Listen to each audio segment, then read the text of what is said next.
I think this is a perfect transition into our first league winner segment today. So let's bring it up. The Kansas City Chiefs, because the one thing we see missing from the Chiefs right now is the one thing we've talked about all offseason.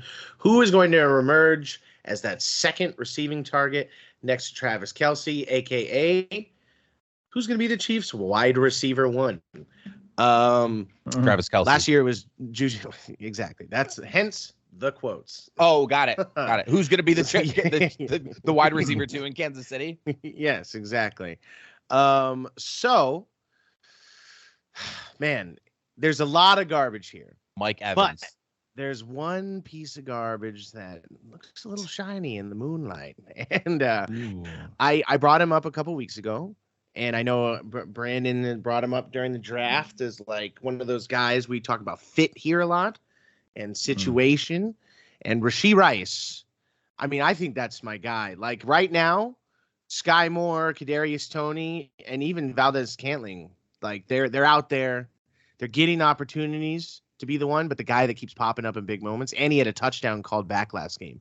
Those are guys to look for. He was looked for in the red zone. He already had an early touchdown week 1, and so you can go after a guy and be like, dude, he hasn't even scored a touchdown since week 1 and tell like an owner. But because you actually watch the football and you're not a box score warrior, that, he had a touchdown in the end zone that he caught against good coverage. And Patrick's going to remember that as the season goes on. Quarterbacks don't forget, especially the good. Nope. Tell me why I'm wrong here, guys. Are you picking someone else out of this four amigos? I'm not going to disagree with you. I think the athleticism from Rashee Rice went a little overlooked. The 41-inch vertical leap.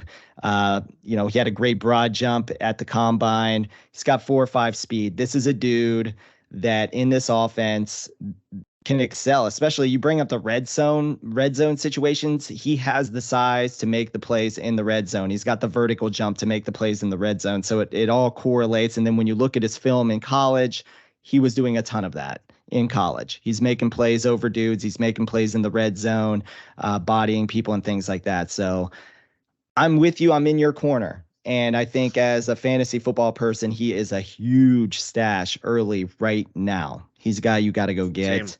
I have him on 3 different rosters, just sitting on the bench waiting. Yeah. And Sky Moore, to speak of him real quick, they are trying to get the ball to him. So you're seeing them try to get it. Space. Yeah, and then Sky Moore was one of those gadget guys in college. Like we both watched his college tape on After Further Review. We were like, man, if you could get this guy into space and wide receiver screens and stuff, he reminds me a lot of Golden Tate.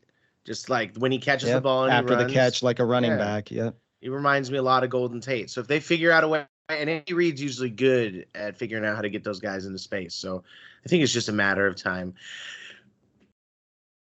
Toney is the guy that everyone thinks you want, and there's going to be people who will buy low on him. Don't pay for Toney. He's not going to stay healthy. It'll just end in frustration. Take it from a Giants fan. Yeah, I was going to say. So there might be a slight slant with history on that take, but I'm not going to disagree with you. Take it from someone who I can't disagree with that statement and then be like, Tua's going to get hurt this season. It's just history. It's doomed to repeat itself.